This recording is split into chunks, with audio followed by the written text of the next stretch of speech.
Hello, നമസ്കാരം. വരൂ. എന്താ ഡിസ്റ്റർബൻസ് ആയോ? ഏയ് ഇരിക്കൂ.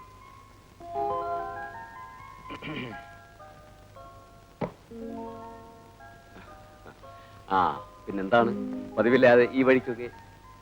ആശനെ, ഇദ്ദേഹമാണ് എന്റെ പുതിയ producer mister Muhammad Basheer from Dubai. ആ, ഇതാണ് കേരളത്തിലെ ഏക ത്രെട്ടനിങ് നോവലിസ്റ്റ് മിസ്റ്റർ പ്രതാപ്. നമസ്കാരം. അപാരപരമായ നമസ്കാരം. മിസ്റ്റർ തിലകം പറഞ്ഞിരുന്നു കഴിവുള്ള ഒരു കലാകാരൻ ഇവിടെ കുടിപ്പുണ്ടെന്ന്. കുട്ടാ, രണ്ടു ചായ കൊണ്ടുവരൂ. ഒരെണ്ണം without sugar. Bye mister Prathapan, ഇദ്ദേഹത്തിനൊരു കഥ വേണം. പുതിയ പടത്തിനാ. ബൈ ദ ബൈ, ഞാൻ ദുബായോട് ഗുഡ് ബൈ പറഞ്ഞിട്ടാണ് ഈ ഓവർസീസ് ഇന്റർനാഷണലിന് രൂപം കൊടുത്തത്. ഇനി എനിക്ക് അപാരപരമായ ഒരു കലാകാരന്റെ വികാരപരമായ ഒരു സൃഷ്ടിയാണ് ആവശ്യം. റൈറ്റ്. വിദേശപരമായ പുകക്കുറ്റികളോട് വിരോധമില്ലെങ്കിൽ ഇത് ഉപയോഗിക്കാം. Criminal wastage of foreign exchange. Quality is morality. സ്വദേശിയാണ് എനിക്കിഷ്ടം. ആ, നമുക്കിനി കഥയിലേക്ക് കടക്കാം. അപാരപരമായ കലാകാരനോട് കലാപരമായി എനിക്കൊരു അപേക്ഷയുണ്ട്. കച്ചവടപരമായ വികാരമൂല്യമുള്ള ഒരു കഥയാണ് എനിക്ക് ആവശ്യം.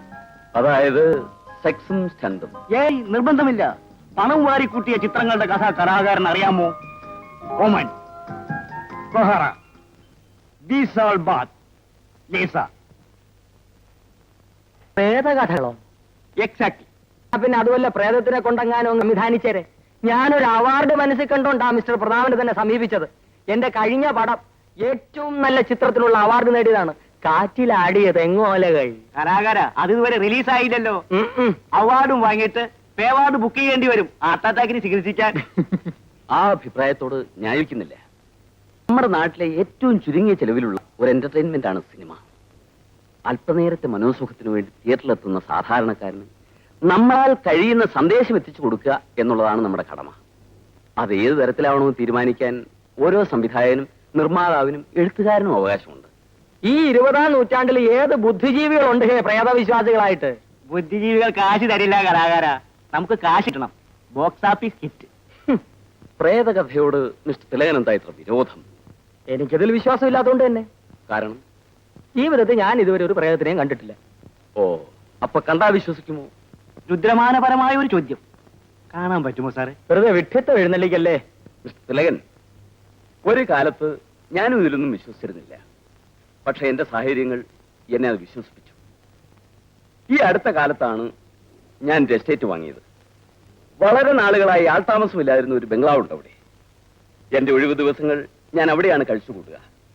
മറ്റാരും ആ ബംഗ്ലാവിൽ കാലെടുത്ത് കൂത്താൻ ധൈര്യപ്പെട്ടിട്ടില്ല. കാരണം മനസ്സിലായില്ലേ? പറഞ്ഞു ഫലിപ്പിക്കാൻ നിങ്ങൾ വീരനാണെന്ന് എനിക്കറിയാം. പക്ഷെ എന്നെ വീഴ്ത്താൻ നോക്കണ്ട. Nothing doing. ഓ, നിങ്ങൾ കാണാത്ത ഒന്നും വിശ്വസിക്കില്ലല്ലോ. കാണിച്ചു തരാം. നാളെ എനിക്ക് മറ്റു കഥയുടെ ഡിസ്കഷൻ ഉണ്ട്. മറ്റന്നാൾ സന്ധ്യയോടെ നിങ്ങൾ എന്റെ എസ്റ്റേറ്റിലേക്ക് വരൂ. ഞാൻ നിങ്ങൾക്ക് വേണ്ടി കാത്തിരിക്കും. എവിടാ നിങ്ങളുടെ സോക്കാളുടെ എസ്റ്റേറ്റ്? ഇവിടെ നിന്ന് 30 മൈൽ കിഴക്കാണ്, മലഞ്ചരിവിൽ, കുറവൻ പാറ എസ്റ്റേറ്റ്.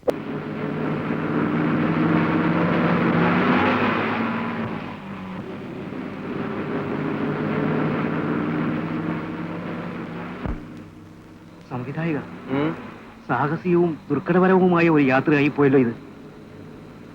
ഈ പ്രദേശത്ത് മനുഷ്യരാരും ഇല്ലെന്നാ തോന്നുന്നു. എല്ലാം പ്രേതങ്ങളായിരിക്കും. എന്നാൽ ഒരു പ്രേതത്തിനെങ്കിലും കണ്ടിരുന്ന വഴിയെങ്കിലും ഒന്ന് ചോദിക്കായിരുന്നു. പക്ഷേ അത് ആരും ഒരുത്തം നിൽക്കുന്നു.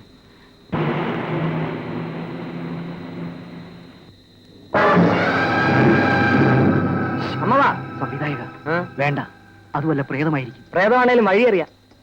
ഹേ അമ്മവാ, ഈ കുറവമ്പാറ എസ്റ്റേറ്റ് ബംഗ്ലാവ് എവിടെയാണ്?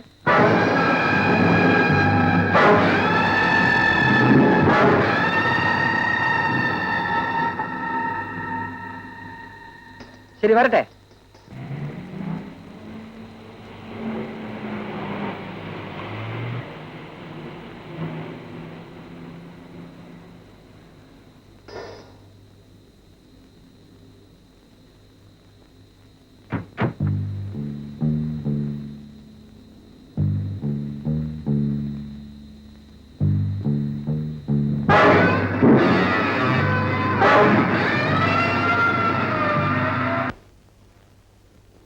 വരൂ.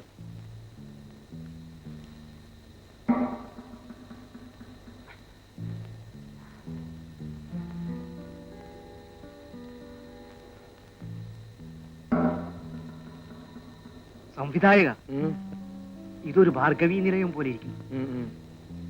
കഥയങ്ങ് മാറ്റിക്കളഞ്ഞാലോ? അത് ഞാൻ സംവിധാനം ചെയ്ത് കഴിയുമ്പോ കഥ താനെ അങ്ങ് മാറിക്കൊള്ളും. പ്രതാപൻ,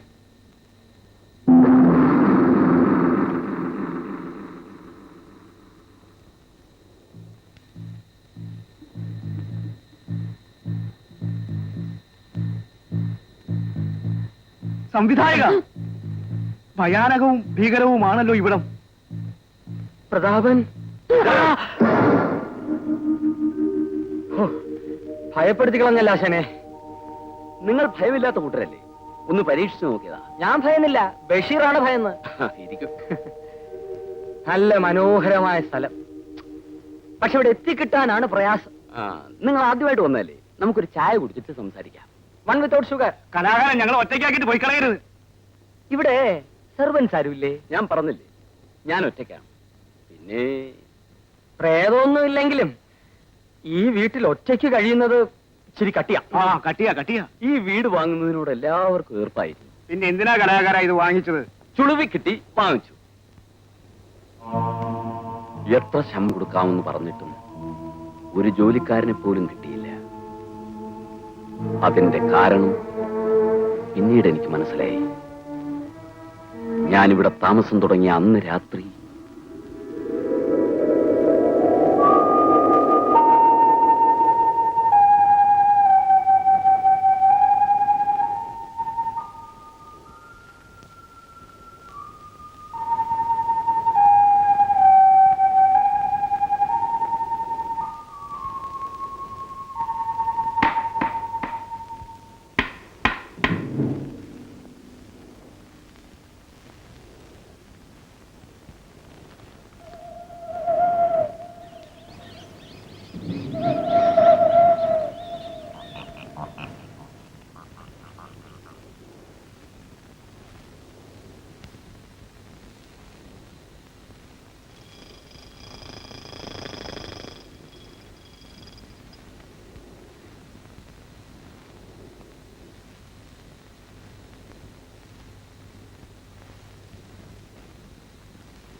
എവിടെയോ കളഞ്ഞുപോയ കൗമാരം ഇന്നെന്റെ ഓർമ്മയിൽ ഞാൻ തിരയുന്നു.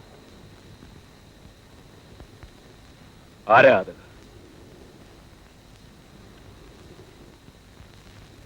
നിങ്ങൾ ആരാണെന്നോ ചോദിച്ചത്? ഒരു സുഹൃത്താണെന്ന് കരുതിക്കൊള്ളൂ. സുഹൃത്തോ? നിങ്ങൾ എവിടെയാണ്? നിങ്ങളുടെ മുൻപിൽ.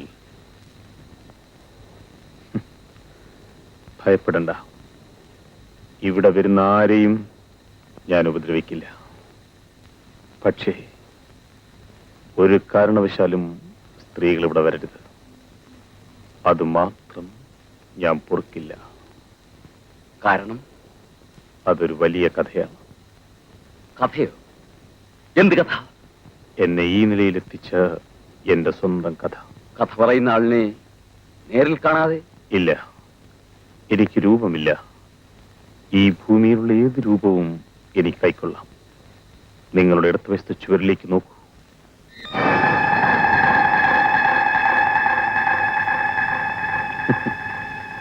ആ രൂപവും എന്റേതാകാം. പക്ഷെ എനിക്ക് ഏറ്റവും ഇഷ്ടം ഞാൻ ജീവിച്ചിരുന്നപ്പോഴുള്ള എന്റെ രൂപമാണ്. എവിടെയോ കളഞ്ഞുപോയ ആ കൗമാരം ഇന്നും ഞാൻ എൻ്റെ ഉള്ളിൽ തിരയുന്നു.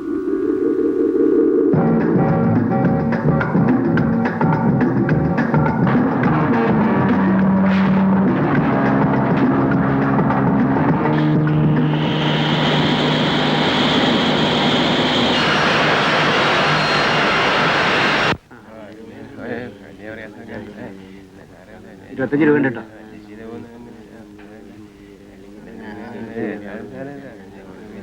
$10 ഉണ്ട് കേട്ടോ.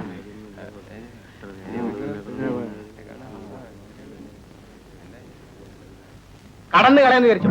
പണം കൊടുക്കും. പൊന്നു മോനെ, ഈ ആഴ്ച ഒന്ന് ക്ഷമിക്കേ. എന്റെ മോക്ക് പ്രസവദീന. അടുത്ത ആഴ്ച ഒന്നായിട്ട് കൂട്ടിത്തരാം. വാരിയടിക്കാതെ പണം എടുക്കളവാ. ഇതുവരെ ഞമ്മള് മുടക്കിയോ മോനെ? 50 റുപ്യ തന്നിട്ട് 150 റുപ്യ പലിശ തന്നില്ലേ? കണക്ക് പറയാണോ? അല്ല മോനെ, ഇത്തവണ ശമ്പളം കുറച്ചേ കിട്ടിയിട്ടുള്ളൂ. പലിശയ്ക്കുള്ളതുണ്ടല്ലോ. മോനെ മോനെ, അയ്യോ!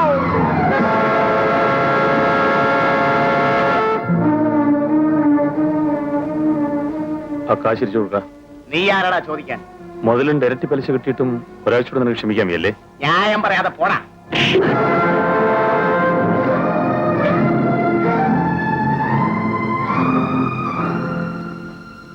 കൊടുക്കാനുള്ള പണം അടുത്ത ആഴ്ച കൊണ്ട് കൊടുത്തേക്കണം. ഓ, ഇത് കൂടുതലുണ്ട് മോനെ.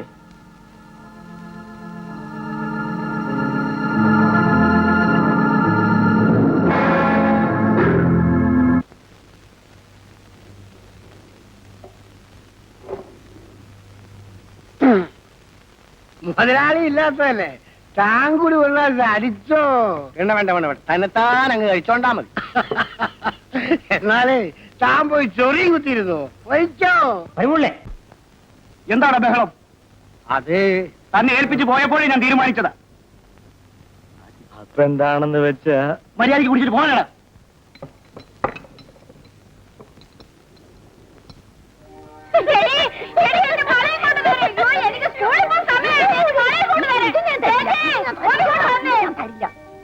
എന്താണ് ഇവിടെ ബഹളം?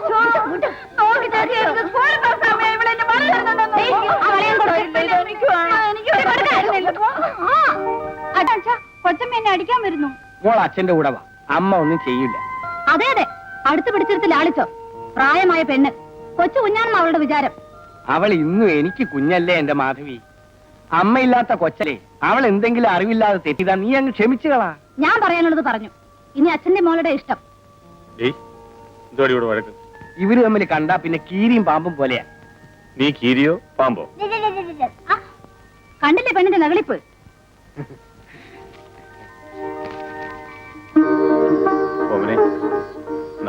എനിക്ക് എനിക്ക് ഒന്ന് അടങ്ങി നിൽക്കണേ. ആ നിനക്ക് എനിക്കൊന്നും വേണ്ട, എനിക്ക് അത് മതി. ആ ഞാൻ തരില്ല, ഇത് എനിക്ക് വേണം. എനിക്ക് അത് തന്നെ വേണം. വേഗം കുളിക്കുക ചെയ്യാം, ഊണ് കഴിക്കാം.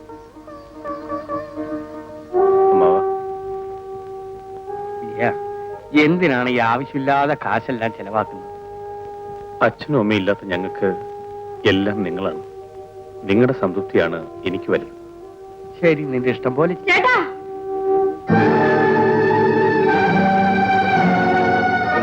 ഫോമിന് പെട്ടെന്ന് തളർന്നു വീണു. വല്ലാതെ തീർക്കുന്നുണ്ടല്ലോ. അവൾക്ക് ഇത് സാധാരണ വരാറുള്ളതല്ലേ. കുറെ സമയം കഴിയുമ്പോ മാറിക്കോളും. ഓമനെ ഓമനെ ഓമനെ ഓമനെ.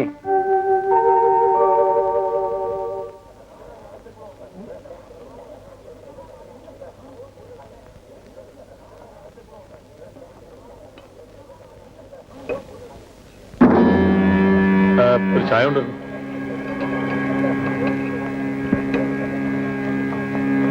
രണ്ട് ചായ.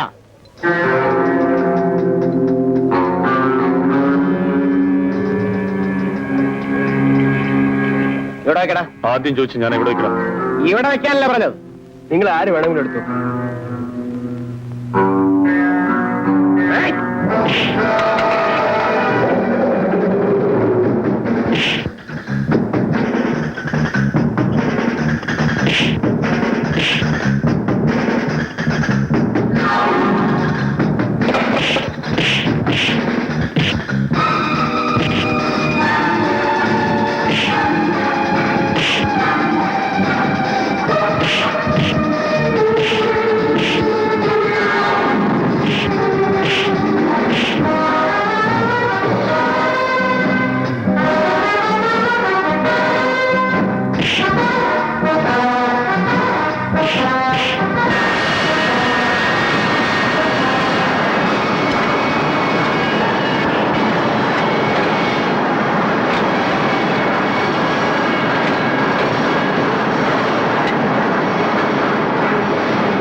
ഇതുവരെ തന്നത് പലിശ, ഇത് മുതല്